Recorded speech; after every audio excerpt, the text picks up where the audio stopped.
The thing is that it's not about Mr. Peter Obi. It's not about saying I voted for him, I went home. It's about saying that I, as a Nigerian, you as a Nigerian, that when you vote, your vote must be counted and your vote must be entered.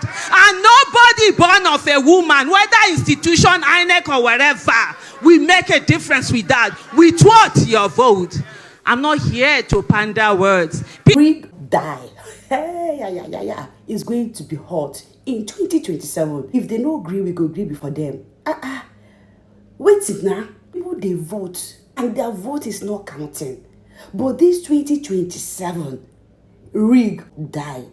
This is a message to those politicians, those corrupt politicians that said Nigeria will not be good. Die. If I will just watch this video, please, everybody should stand up in 2027. Because if you guys allow this present government now to enter again, what you guys are seeing right now, it's going to be like 1/10 of what is going to happen in 2027. I like how people are standing up now for their right to say no, no, no, no, no, no. Now, when you read the election, that is the slogan. Hashtag read and die. Let me just allow you guys to just watch this video because, hi God, I love it. After watching this video, I realized that people know what they want. It's just that we have bad people in that seat that used to rig that election. But INEC chairman, be very careful this time around because rig and die. Because we are not going to take nonsense from you guys again. Enough is enough. If they didn't vote for you, don't vote for yourself in 2027. Just carry your kaya, carry your everything. Come out immediately. We don't want to hear say that they go court or they know they go court. Rig and die. No, I just watch this video. I'll be right back. People tweeting in a room. I must see 4 people where they tweet. And so as we go on today, the thing is that it's not about Mr. Peter Obi. It's not about saying I voted for him, I went home. It's about saying that I, as a Nigerian, you as a Nigerian, that when you vote, your vote must be counted and your vote must be entered. And nobody born of a woman, whether institution, INEC or wherever, will make a difference with that. With what? Your vote. I'm not here to pander words. People are dying because elections are stolen. And so, while we read this book, we must understand that anybody will say one rig election, we died here. Lives are tied to you. Hopes are tied to you. We are dependent on you. Before the 2015 election, we had already concluded that we are between the devil and the deep blue sea. We said, okay, worst case scenario, just go to PDP, even if we know it's just as useless as ever. Apologies to the coalition team. But it is what it is. And from nowhere, God remembered Nigeria and brought you our way. 2027, we are going to do it again. And I'm not saying it from a place of favoritism. I'm saying it from a place of certainty. It's going to happen.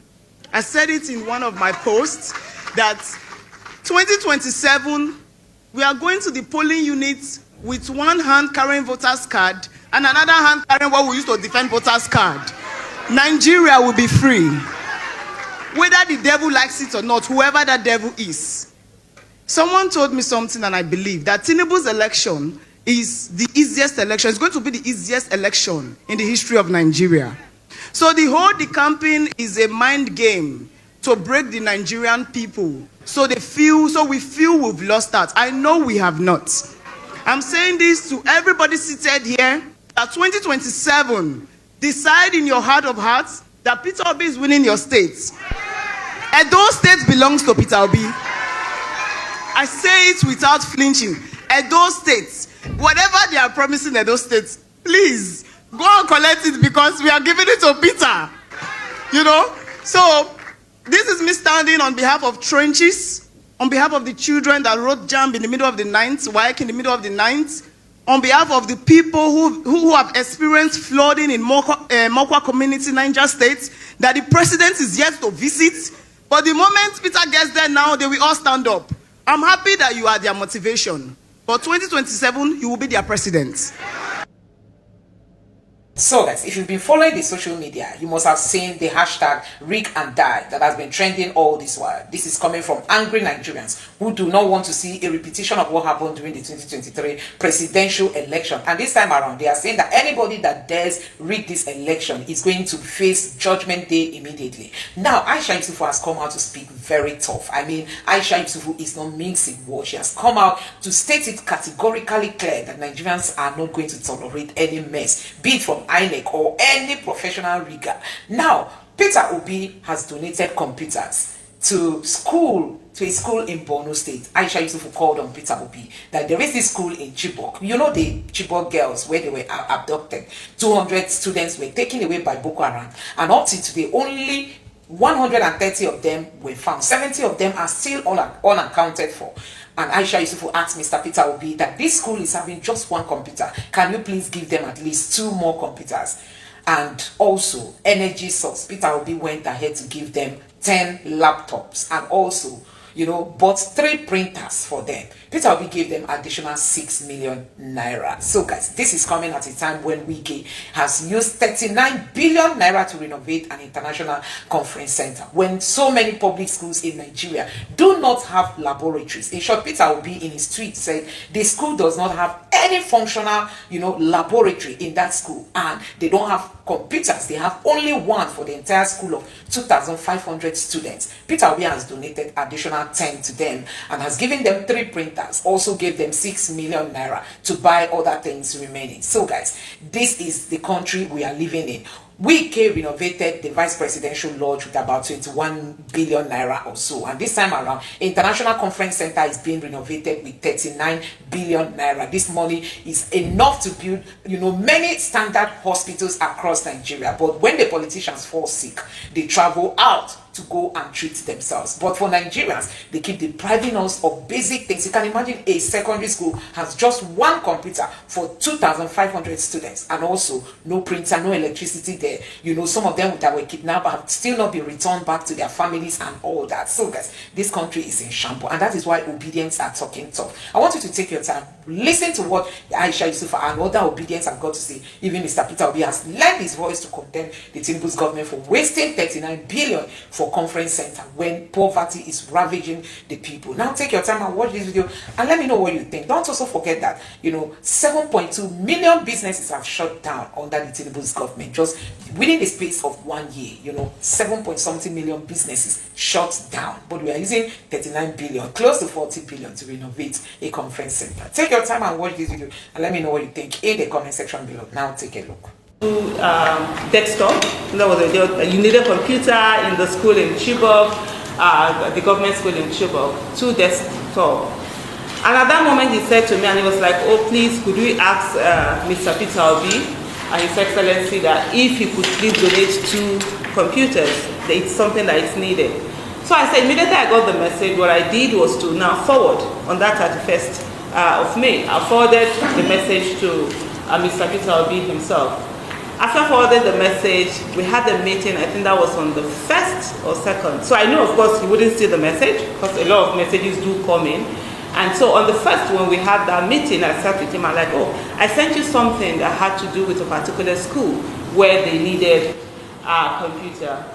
And within 12 hours, in 12 hours, I was like, oh, they were looking for, so he saw the message, we read it together, like they were looking for 2 things. And in 12 hours, we were like, oh, immediately I said to him, he said, oh yes, let's do this. And within 12 hours, I remember sending him a message, so fast, because even it shocked me. When you are shocked, I was like, oh, so fast.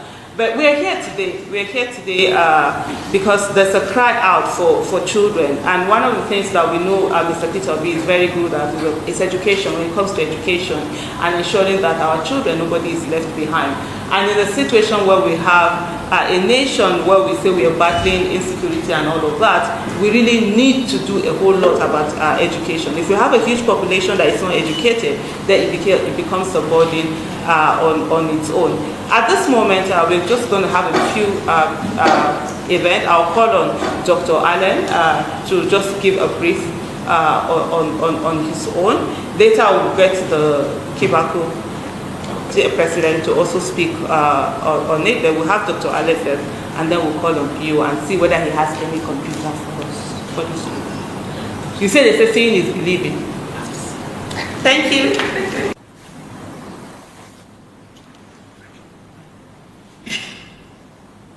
Well, let me stand on all existing protocols. First is to thank our president and doctor and all the team for your time. Like you mentioned,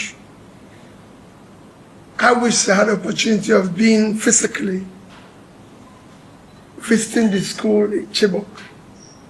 However, Dr. Allen insisted that it is not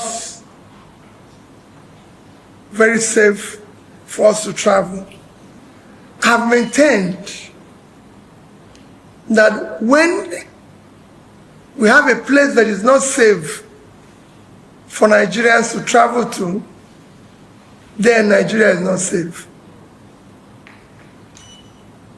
We must be able to travel everywhere in Nigeria, and that is what all of us should work ideally.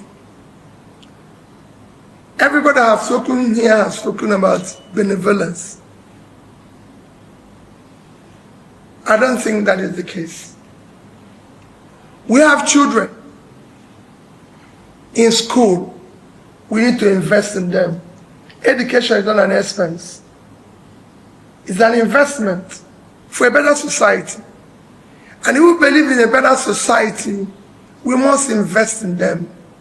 So for me, while everybody was talking and listening this morning and since yesterday when we were planning this, people don't know how I feel. We live in a country where we, the politicians, spend billions traveling all over the world, partying, renovating houses with billions. We've just finished renovating our conference center with that 9 billion naira.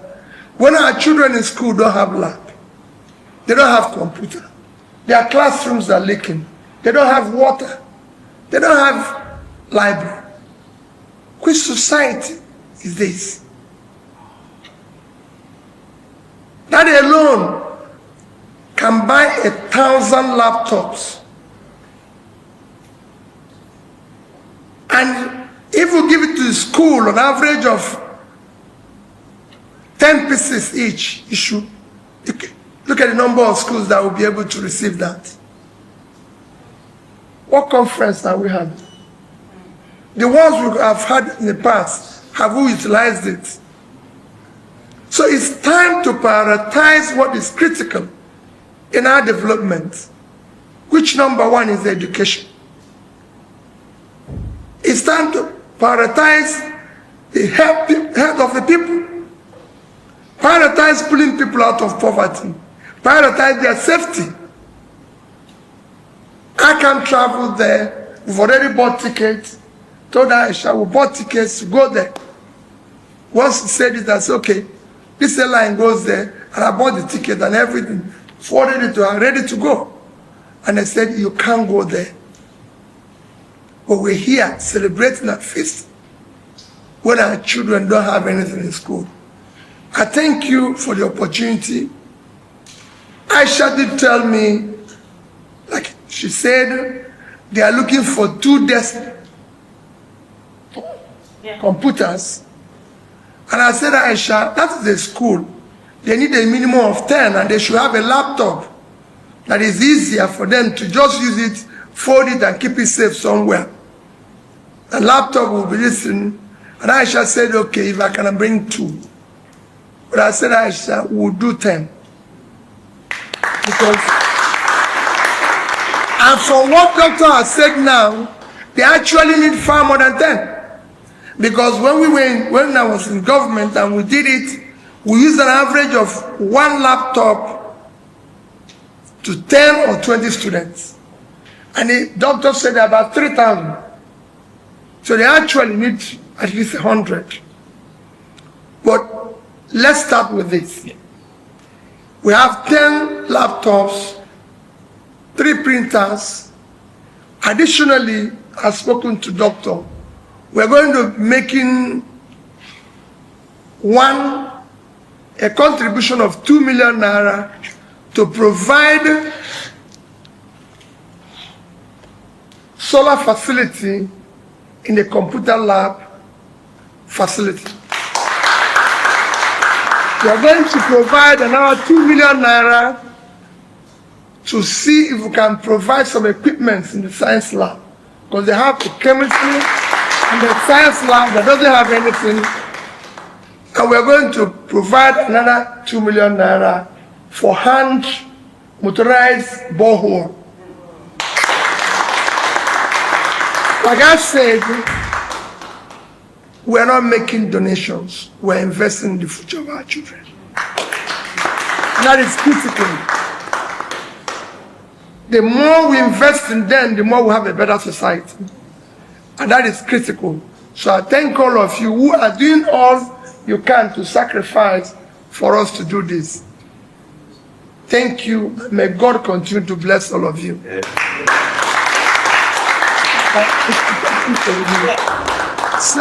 The families, the community, and the dedicated members of the advocacy group, the Bring Back Our Girls. And it took us a lot of fights before the government even accepted. At some point they said, if the girls are missing, where are their parents? We brought the parents.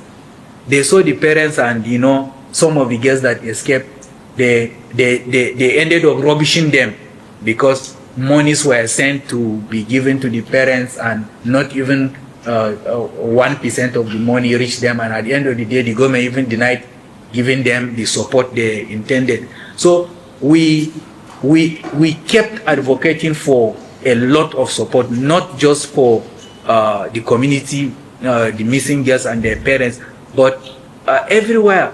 Because as at the last count, Chibok has been attacked from 2014 to today. Chibok has been attacked 107 times. In all the attacks, only 3 attacks that we didn't lose somebody. So we have 33 communities that are now ghost town around Chibok. Majority of these people have collapsed into Chibok main town, and they have been staying there. So you could imagine why we have large number of students in primary school, and the only secondary school we have in that state, which is the government secondary school, Chibok, where the abduction happened. So I was telling His Excellency before we entered here that when the attack happened, the number of students that were writing exam in that school were 530. This earned me a lot of insult when I was on various media stations in Abuja, telling Nigerians that that was the number of students that were writing WAEC in that school. Some people were even insulting me that it's not possible to have a local government, just one small village, Chibok, that was unknown before the attack, to have that number of students in school. But I was also saying before we enter here that Chibok is a missionary base. We've received education so early, and a lot of our people love education, and we still have them. Even with the abduction that happened, that school is currently full with thousands of students still pursuing. As low as the standard of education is, they are still eager to be educated. So this is just the basic of what transpired. And unfortunately, when His Excellency said he wanted to see the students and even the school authorities so that they are the direct beneficiaries of this gesture, we made every plans to get them. But as we all know, everything in Nigeria, no matter how clean or pure your actions are, will be misinterpreted. The misinterpretation came that because I was on the ballot in 2023 from PDP, I contested for House of Assembly Chibok Damboa Goza, House of Representatives, Chibok Damboa Goza Federal Constituency, and I won the election.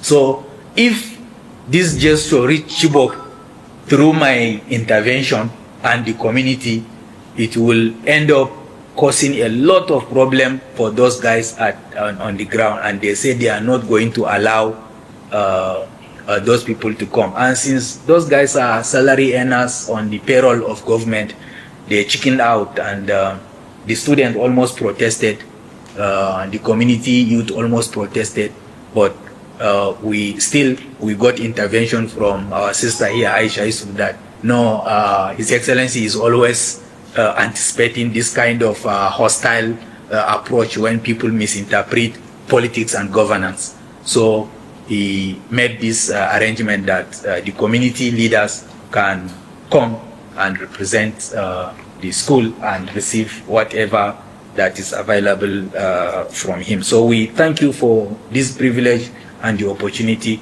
Most of us here are leaders representing the community. I don't know if there will be time for individual introduction, or I can quickly introduce our team. This was one of our earliest lead elder and the former chairman of the Chibok Area Development Association. He has been very helpful.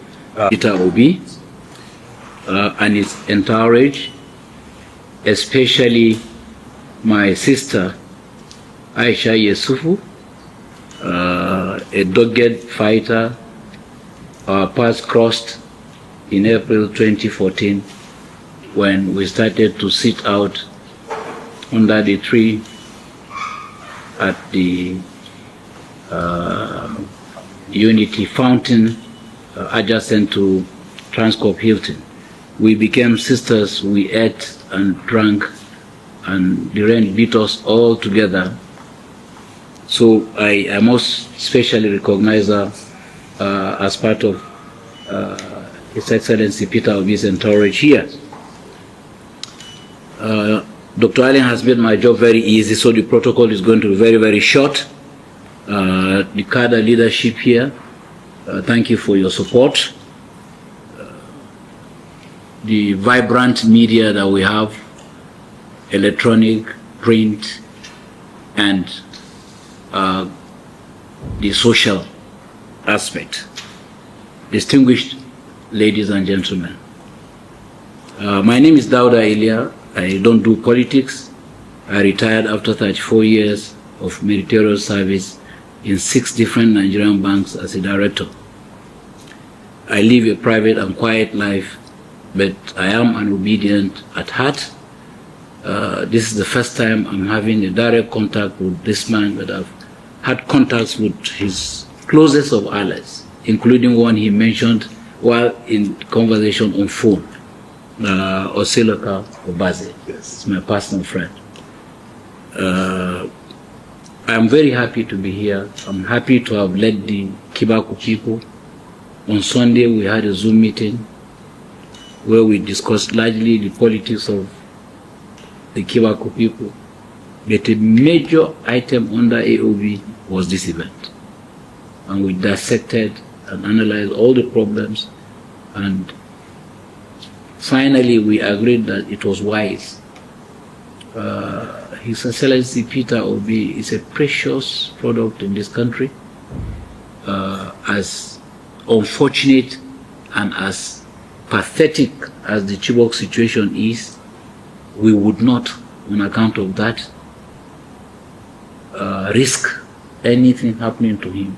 We cherish him, we appreciate him, and for that reason we said, after all, we even have now a registered Kibaku NGO. It is called Kibaku Welfare and Support Initiative. I saw to the registration of that with the CAC, with a board, an independent board, completely detached from the politics of Kibaku Kada itself, that can handle this kind of support and donations and gifts from well-meaning and benevolent people like His Excellency Peter Obi. So that's the reason why we quickly accepted the proposal that was put forward by our brother, Dr. Allen, that we should arrange and receive this in the hands of the leadership of CADA. I want to assure His Excellency that nothing untoward would happen to whatever you give to the Chibok people, not under my watch. So I want to specially appreciate and thank him for his benevolence, for his charitable deeds. We follow what he does across the land, and we want to use this opportunity to, on behalf of the entire Chibok people, not just the board and management of CADA, but the entire Chibok people, both at home and in diaspora, appreciate and thank him for his benevolence and for agreeing to even come to Chibok in spite of the difficulties and the risks associated with that kind of trip. So thank you very much, sir. We appreciate you, and we want to assure you also that this equipment would be put to direct use by the intended beneficiaries. Thank you.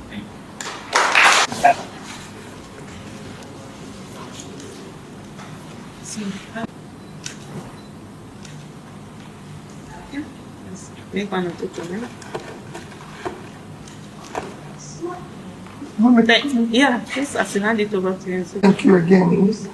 We're handing you over, like I said earlier, these 10 laptops and 3 printers, believing that they will go a long way in education of our children. And we have offered to provide additional support for the laboratory,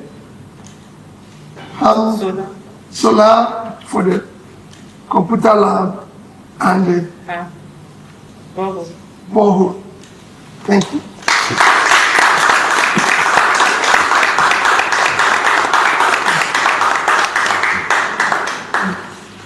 Thank you, sir. Thank you, Your Excellency. Thank you. Thank you. And affirm our commitment to the utilization of these computers and printers for the purpose for which they are intended. It is important, I'm repeating and reiterating this because of our well-known propensities in this country. Monies are getting swallowed, vehicles are getting swallowed, and we want to pledge our commitment to His Excellency that these equipments, God protecting us, would reach Chibok safely and be put to use by the students of Government Secondary School Chibok as intended. We thank you, sir. Thank you. And may God bless you. Thank you very much. Thank you. Mr. Kolo will give us the vote of thanks. So let me, like I said, My belief in you, that you are a complete gentleman, you are humble and down to earth. This is the kind of leader we need. And leader that will say categorically that the future of our children is not an expense, it is an investment. You have said it all, sir. Nobody got it so rightly like you. And we are so grateful that God has raised you and has put this kind of spirit in you. That is why earlier on when we were outside, I said, you are a different breed, kind of.